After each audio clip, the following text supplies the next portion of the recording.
Hey guys, good morning બધાને.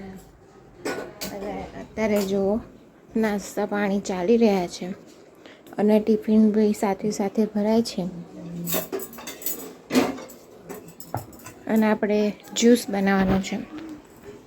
આ તુલસી લઈ લીધા છે અને આ પુદીનો.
બધા તમને આ બધાને નવા બ્લોગમાં તમારું મસ્ત મજાનું બધાને સ્વાગત છે.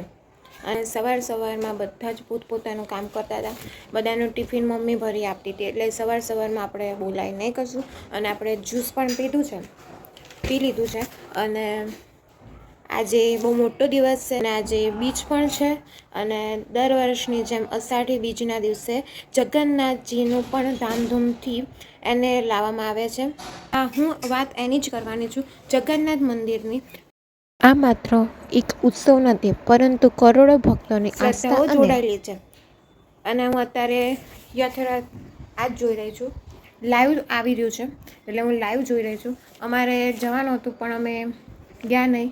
ત્યારે ભગવાન એના મામાના ઘરે જતા રહ્યા હતા. આપણે પ્રસાદી આપવા જવાના હતા મગની, પણ ભગવાન જતા રહ્યા હતા. એટલા માટે આ પવિત્ર દિવસે ભગવાન જગન્નાથ તેમના મોટા ભાઈ બલભદ્ર અને બહેન સુભદ્રા સાથે તેના નગરમાં નીકળે છે. અને એક ઓડિશામાં આવેલું આ જગન્નાથપુરી એ 4 ધામોમાંથી એક માનવામાં આવે છે. અમદાવાદની યાત્રા એ એકમાત્ર ધાર્મિક પ્રક્રિયા નથી, પરંતુ ગુજરાતનો સૌથી મોટો લોક ઉત્સવ છે. અને જગન્નાથ મંદિરમાં લાખોની સંખ્યામાં ભીડ હોય છે. અને લાખો ભીડોમાં ભગવાન જગન્નાથના દર્શન કરવામાં આવે છે. પછી હાથીઓને શણગારવામાં આવે છે. આ વખતે તો બહુ સારી યાત્રાનું તૈયારી કરી છે. અને બધા લોકો આનંદ ઉત્સવથી લોકો જગન્નાથને એ રીતે ઉજવવામાં આવે છે. અને અમદાવાદમાં થઈ રહ્યો છે લાલ દરવાજા બાજુ. અમે પણ સવારે ભગવાનને મગ ધરાયા હતા. તમે જોયું જ હશે. શું છે અત્યારે જો બધા લોકો કેટલા બધા હાથીઓ જઈ રહ્યા છે. અને એની આગળ ઘણા ચિત્ર દોરવામાં આવ્યા છે. અને આ ટ્રેનિંગ આપવામાં આવી છે હાથીને.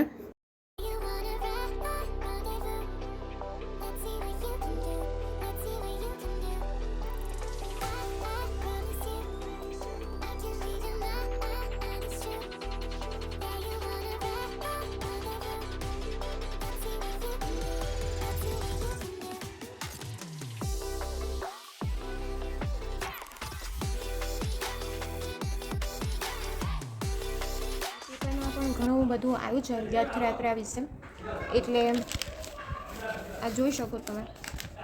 પેપરમાં ઘણું બધું આવ્યું છે. તો આજના હું ન્યૂઝ આપી દઉં છું રથયાત્રાના. આજના ન્યૂઝ છે 16 હાથીઓ છે, 101 ટ્રક છે અને સાથે 35 ભજન મંડળીઓ સાથે આ શહેરમાં એટલે કે લાલ દરવાજામાં રથયાત્રા નીકળી છે. અને આપણા ભૂપેન્દ્રભાઈ પટેલ એટલે કે મુખ્યમંત્રી આપણા જ્યારે આરતી થતી હતી સવારે ત્યારે એ લોકો આવ્યા છે આરતી કરવા માટે. અત્યારનું એટલું છે. અને હાથીઓને ટ્રેનિંગ આપવામાં આવી છે કે 10 દિવસ પહેલાં કે એવું કંઈક હતું, મેં કાલે વાંચ્યું હતું કે એ પહેલાં ટ્રેનિંગ આપી દીધી છે. આને પહેલાં રથયાત્રામાં એવું હતું કે હાથીઓને ગીતો ને એવું બધું, એટલે હાથીઓ બધા ભાગી ગયા એટલા માટે. લોકો રથ ખેંચવા માટે લોકો દેશ વિદેશથી લોકો આવતા હોય છે. દોરડાને હાથ અડવાથી તે પાપ ધોવાઈ જાય છે અને ઘણું બધું થાય છે. જગન્નાથને આપણે દર્શન કરીએ તો આપણને સારા આશીર્વાદ અને ઘણું બધું આપણે મળે છે. અને અત્યારે બહુ જ ભીડ છે, હું જોઈ રહ્યો છું લાઈવ, બહુ જ ભીડ છે. મારે પણ જવું, હું મમ્મી અને મારો ભાઈ ત્રણેય નથી જોઈ, એટલે મારો ભાઈ તો જવાનો હતો પણ એ ના જઈ શક્યો.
જગન્નાથ યાત્રા ચાલુ થઈ ગઈ છે અને મગનો પ્રસાદ અને જાંબુનો પ્રસાદ ને ચોકલેટ, પેપ્સી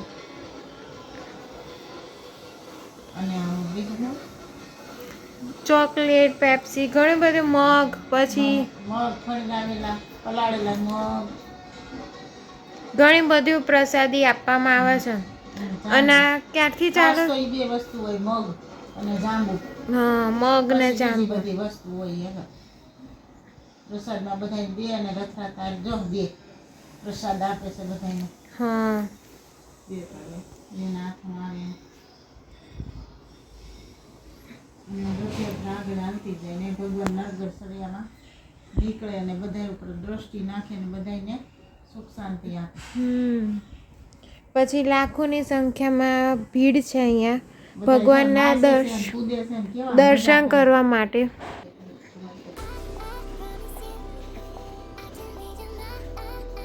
હર હર મહાદેવ.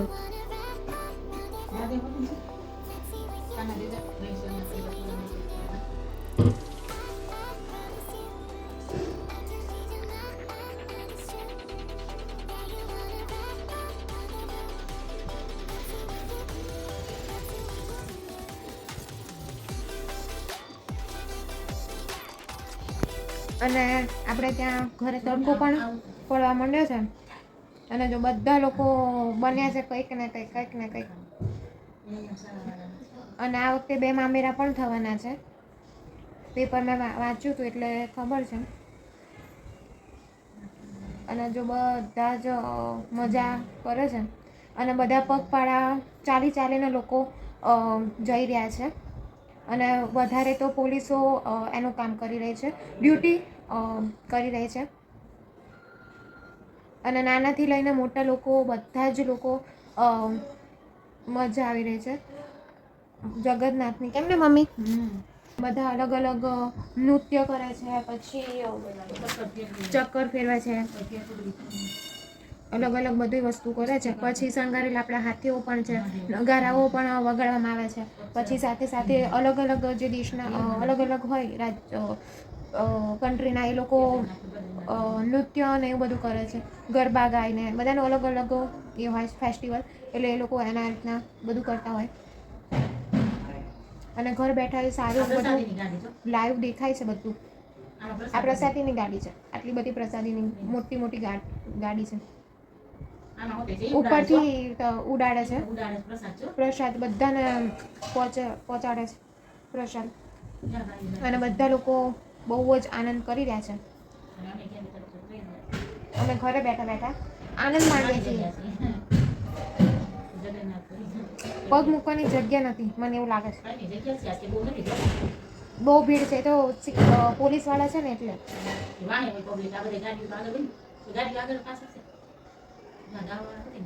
બધા છે 100 કેટલા બધા આવ્યા છે. દેશ વિદેશથી કાના લઈ બધા આવ્યા છે. જો ટોપલામાં કાનો લીધો છે.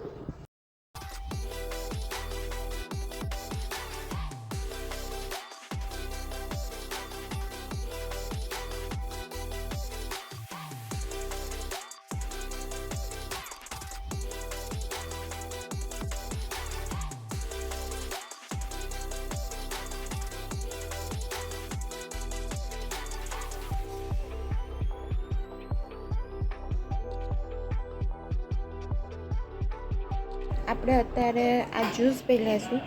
આમાં છે સવારે જે જ્યુસ બનાવ્યું હતું ને એ જ જ્યુસ આપણે અત્યારે પીશું, કારણ કે મારે પાણીની ખૂબ જરૂર છે. ડૉક્ટરે એવું કીધું કે તમે પાણી જ નહીં પીતા એટલે દુખે છે, એટલા માટે તમારે પાણી વધારે પીવું પડશે.